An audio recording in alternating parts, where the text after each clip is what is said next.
everyone, welcome to the Arkansas Angle, where I get to know these amazing college athletes in the state of Arkansas.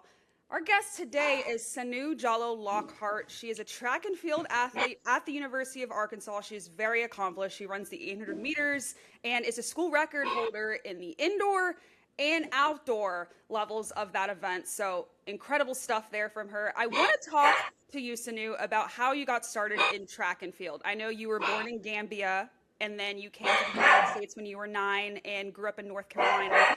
But how did you find track and field? Because it's a sport that kind of finds you, I feel like. In a way, yes. I was a soccer kid. I played soccer all my life, and then when I came to the States, like I was experimenting with other. Don't mind that; it's the dogs in the back. Um, I was experimenting with like other sports, like volleyball, basketball, and like we were playing, and then people would just be like, "Oh, I think you should do track. Like you're super fast and stuff." Like in middle school, like I was like, "Okay, I joined," but I wasn't really taking it seriously until ninth grade. So ninth grade is like where everything started for me. Or my parents were my coaches at my whole high school career. So it was like that's literally where it started for me. Yeah, because it's normally a sport that people find when they play other sports. I feel like soccer is very common and Yeah. you're running so much in soccer and then you're like, actually, I think I'm better at running than the soccer itself. Yeah. And so then when you graduated high school, you went to Texas A&M and M Yep. and then eventually transferred to Arkansas. Why did you decide to transfer from Texas A&M to Arkansas? Um, just to put that out there, I'm Aggies forever. I'm an Aggies by heart. But honestly, I loved A&M. I didn't want to leave, but it was just somewhere to like. I loved A&M as a whole, but the program like just wasn't working for me. Like like the training part of the training aspect of it was it just wasn't working for me. So I just I wanted to be better, so I just was like, okay, like when we came to SECs, when I was at A&M, we came to SECs here, and I never knew what Arkansas was or knew where it was. So I was like, oh, okay, cool, I guess. So we were at SECs. I didn't make 800 finals, and I'm just sitting in the stands, dang, this is crazy. Like, I'm so sad. But I was talking to my dad, and then like from afar, it was like looking at like the Arkansas team, and it was just like, oh my gosh, like. I love their team, and I love what I see. I love how like connected they are, and like how they like they're dominant on and off the track and stuff like that. And I looked at my, I was like, Dad, this is where I want to be. Like, I want to be a Razorback. So from there on, it was like right after outdoor nationals, my freshman year, I got into the portal, and then we just like kind of just went from there. And then like Coach Johnson came to my house for a visit, and then like just kind of went from there. And a lot of people don't know about the University of Track and a lot of people don't know about the University of Arkansas track and field program and their dominance over the years outside of the sport. And Yeah. what does it mean to compete for a program like this that has years of history? My mom ran track at Florida State, and she even remembers seeing University of Arkansas at the national championships, whether it's cross country, track and field, and she was like, "Oh my gosh, they have so many athletes," you know? Yeah, no, it's definitely like it's a it's like how you be like, oh, you're like the aura. Yeah, it's like a different kind of aura, cause like when I like before I came here, I was like, oh my gosh, those girls are crazy. Like they're big, they're dominant. It's just like they carry a different energy when they want. Everybody knows who they are. But just being able to like be on this team, you just kind of nobody really knows like what the behind the scenes are. They just hear like Arkansas Razorbacks champions or but nobody really knows like the ins and outs of being a Razorback and just continuing to be that dominant and having to hold that, like hold that pressure of just being dominant the whole time. So it was just like, oh my gosh, like so when when people think about Razorback, it's like, oh my god, they're like champions and they're this, they're that. It's like, which is true. Trust me, it's a lot of truth to that. But there's a lot of things that just kind of like backdates to everything. So yeah. And I want to talk about this conference when it comes to track and field. So you ran 159 in the 800, got second place at the SEC championships. What does that tell everyone about this conference that you can run under 2 minutes and still get second place at SECs? Yeah, like it's very competitive. Like you could literally run as fast as you can, but just know that it's going to be a dogfight. Every time you step on that line, there are people on the same caliber, if not better. So every time you get on that track, you have to bring your A game because I feel like this is the most competitive conference, and you just literally have to go out there and run for your life every time you step on the track, literally. So even if it's like prelims or just surviving events, you are literally surviving to advance to the next round. So it's crazy. And there are people like yourself, you are an Olympian as well, but there are people that are getting Olympic standard level times at the SEC championships, which is absolutely wild to me. Yeah, that's actually where I got my Olympic standard. My sophomore year outdoor season at SECs is where I took second at SECs.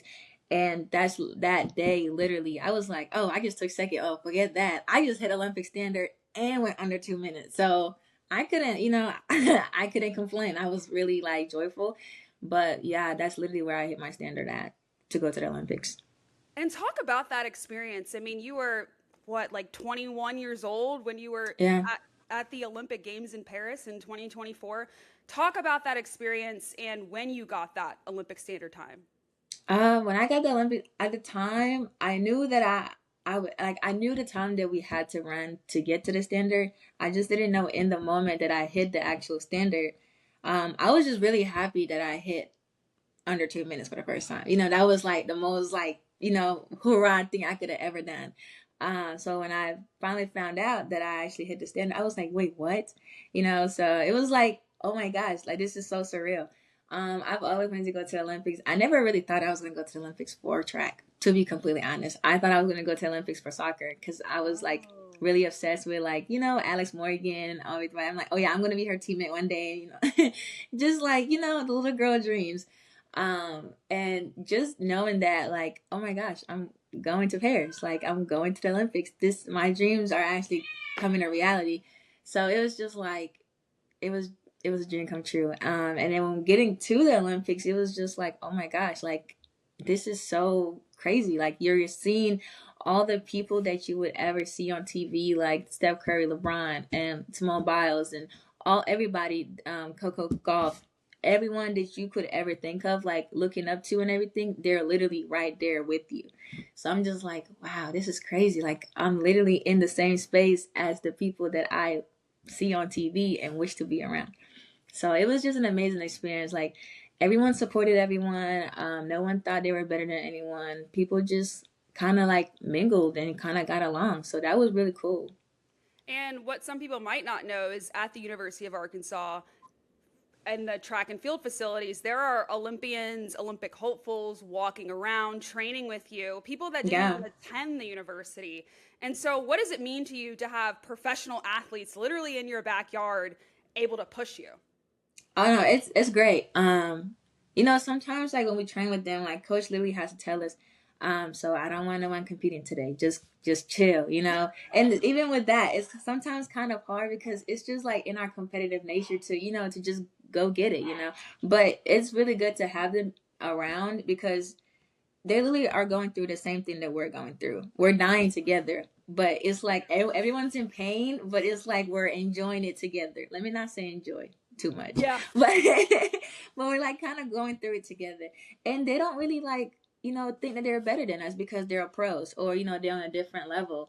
Some of them, a lot of the pro athletes are former Razorbacks, so just having them around and just still doing what they're doing and everything, it just kind of makes things a lot easier and a lot much like it makes it much better just being around because it's just like wow, you were literally my teammate at one point and now you're a pro, but we're still kind of like teammates a little bit. But they a lot of us, all those, most of them went to the Olympics, so it was like having them around. It's just kind of like an additional inspiration because it's just like wow, you really went through this and this is how far you've gotten, so let me see what I can do and how far I can go. So yeah. Yeah. And when it comes to rivalries in college track and field, who would you say is Arkansas's rival in track? Everyone. Everyone's against Arkansas. I love that answer. Honestly, I don't really think Arkansas has a rivalry. I don't think any like it's like okay. I think everyone is like against Arkansas. I think it's literally Arkansas and then everyone against them. I don't really think Arkansas like is against anybody else. It's like we're the rabbit and then we're the ones getting chased by everyone else, you know? So it's just kind of like, okay, they come to the Arkansas track and field meets and it's just like, okay, we're here. We got to take them down. Especially when it comes to that relay. It's just like, okay, let's see, you know, because right now we have the number one time and it's like, they see it and they know we're coming. So it's just like, okay, you know, we're national champs in the 4x4 indoor. So it's just like, okay, now let's go get them. But honestly, I feel like it's literally Arkansas versus everybody. And you also run on the 4x4 for the Mm-hmm. Razorbacks, correct? And the 4x4, I would say, is the most exciting event. It's the last one, and Yep. everyone gets loud, and sometimes a champion is decided because of the 4x4. Talk about your experience on the 4x4 and the leg that you run. Um. Okay. So it kind of like depends on what leg. You know, it legs. Everyone's like we all switch sometimes. So it don't. Well, I'm never first. Thank God. But the legs switch very pretty often, so we never stay the same. Well, certain people do stay the same, but we all don't stay the same. Um. The I can definitely talk about the most recent one, which was the national championship one, and then the world leading time we just ran. Mm. Honestly, like with the time that we just ran with the world leading, no one really knew that we were gonna run that fast. Like we knew we were running fast because peeking from indoor and just going outside straight. It was just like okay, like our first outdoor meet, we're not really like gonna go out there. We don't know what to expect. We're just kind of out there having fun, you know? So it's just like, and then a part of that was also we were running against the pros, you know? So it's like a little competition going on because, they were talking a little too much. But, it's like the friendly competition that we kind of just go back and forth with. So it was like, okay, cool, let's go. So it was kind of like we're having fun, but we're also competing against like these like older folks from before. So it was just like, okay, let's go get it. So when we crossed the line and just seen 322, I was like, yeah, I felt every bit of that 322 on my legs. Yeah, But it yeah. was really fun. Definitely indoor. I would definitely say that one of my best memories of the football field was this indoor national, mainly because like we've come a long way and we've definitely come together as a team just to like get along with each other pretty well. And we weren't just running for ourselves, we were running for each other. And then we were at home, so that's kind of like a different kind of energy. Like this is our house, you're not gonna come to our house and think that you're gonna defeat us. No, that's not gonna happen. And then just like having the crowd and having like the people come support us and just the energy, it just kind of like enhances something in you and it's just like oh yeah, we're definitely going to get this. So it was a lot of fun. I would definitely say this is like one of the best nationals that I've had so far as like while I'm in college. That's awesome. And I want Yeah. to go back to last year at the NCAA championships. You made it there, but were unfortunately disqualified. And for those of you watching who don't understand track and field, she runs the 800 meters, which is 2 laps around, and how they start the race. Everyone is in their own lane, and then they eventually cut over Yeah. around 100 meters. Unfortunately, you broke in a little bit too early Yeah. and you completed the race, but then were disqualified. What was going through your head during that moment when you found that out? The crazy thing is like I didn't find it out till like later. Mm. So it was like okay, I'm already upset because I didn't make the finals and I'm like already kind of like emotional, but I can't be emotional to the point where it's like bothering me because I have something else to focus on, which was the 4x4 and Mhm. get ready for. But then when I found that out, it was like I couldn't really, to be completely honest, I was upset, but I couldn't really be more upset than I already was because I already didn't make the finals. Mhm. Like if I would have made the finals and then like found out I got disqualified, yes, that would have definitely sparked some other side of Yeah. anger. But I was like, okay, like I'm still mad about the DQ and I'm still mad about, but I was just more so really, really upset the fact that like I couldn't make it to finals. And it just sucked. It's like a sucky feeling to have. Like you can just run like your best or whatever, which I didn't, to be completely honest. But it don't like, it's just a selective few that always got to make it. And sometimes it's just not your time. And Yeah. that was just heartbreaking. But yeah, Yeah. And how did you learn from that experience? just stay in your lane as long as possible at this point. Honestly, like it's just more so like being more cautious and just having the patience of just staying in a little longer, even if it means that you have to run a little longer just to be safe. Just do that. Like you don't want to, you know, subject yourself to lessen your opportunities because you're trying to be impatient and go through the. So it's just being more patient and having the, you know, the decency to just relax and just be calm and stuff. So it's yeah.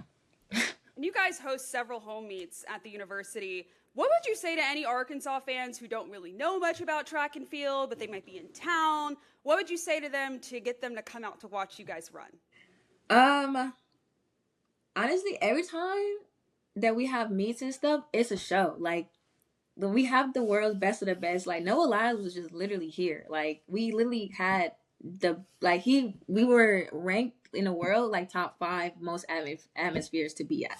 Wow. So I don't know what better way to like describe that. Like that's the same thing like going to a Coachella concert or something. So literally, if you can go to that, you can come to the Arkansas Razorback track and field meet. Like, come on now. Yeah. If you go to Arkansas, what is, you know, if you can go support the football players, you can come support the track runners. Like, you know, Right. it's kind of like a, you know, yeah, it's the best of both worlds. But honestly, like definitely the Razorback meet, the Tyson meet, those two I would definitely say are like the best 2 meets to be at because every time you show up, it's a show. Like it's definitely like an atmosphere to be. I have like friends that came to watch me for the first time like this season, and they're like, "Oh my gosh, like I didn't know track was this fun." I'm like, "See." It's so We're fun. more than just running around a circle all the time. And for people, so the basis of your event, obviously, you have to have endurance and be a great runner. And one thing about track and field is it's exciting, and I feel like it gets people interested in running. And so, Yeah. what do you like about running so much, maybe to encourage others who want to get started in even running marathons or any type of thing that involves running? Yeah. I would say like okay, so obviously like running is like a coping mechanism for me. Like I use it to, you know, decompress and just like kind of clear my head. It doesn't even have to be like intense running. You can literally just go on a little, you know, speed jog, or you can even go on a walk first and then just transition into a little jog just to clear your head. I go on runs to clear my head or just, you know, just think about life. Just, you know, but honestly like running has a lot of different effects rather than just feeling pain and just feeling like you're hurting all the time. No, like you can literally go on jogs or like little, you know, runs or whatever just to connect with yourself, just to connect with nature and just like have a chance to breathe and just go out there and just yeah, just have fun. Yeah, and you do take advantage of your easy jogs because she runs the 800, which is like it's such a tough event. I would say it is the toughest event. You're Yeah. running 2 laps around the track, and it's super fast. Yeah. It's like a very long sprint. Yeah. It's not even considered a distance run anymore. It's literally a fast yeah, it's a sprint now. So I'm just like, oh, it's like how fast can you run an 800? Oh, like a minute and 50 something seconds. Wait, what? I'm like, yeah. Yeah, you're very humble about it. And last question: you're a senior. You're majoring in sport management, correct? Yes. And so, what are your plans after graduation? Are you training for 2028? Oh yeah, for sure. We're definitely gonna be in LA, and I expect a lot of you guys to come because if we're in LA, we're back home, so it's just like come support the Razorbacks. Why not? But the plan is to go pro. But I mean, obviously, like I still wanna like I wanna be a professional commentator. Like I wanna work for like ESPN or CNN or anything like you know. So it's just like I kind of feel like my personality kind of goes with like those kind of things. So I kind of just want to be on the scene and just like show my talent, you know. Yeah. Awesome. Well, the Olympics are in 2 years, and we are hoping that Sanu is competing and hopefully standing on that podium with a medal. That would be awesome. But where can everyone follow you on social media and follow your journey? You can follow me on Instagram at Sanu Jallow-Lockhart. It's literally just the name, and then it should be a track picture of a Razorback of me. So you should just go there, keep up with my journey, and have a good time. All right. Thank you so much, Sanu. And thank you, everyone, for watching. We'll see you next time.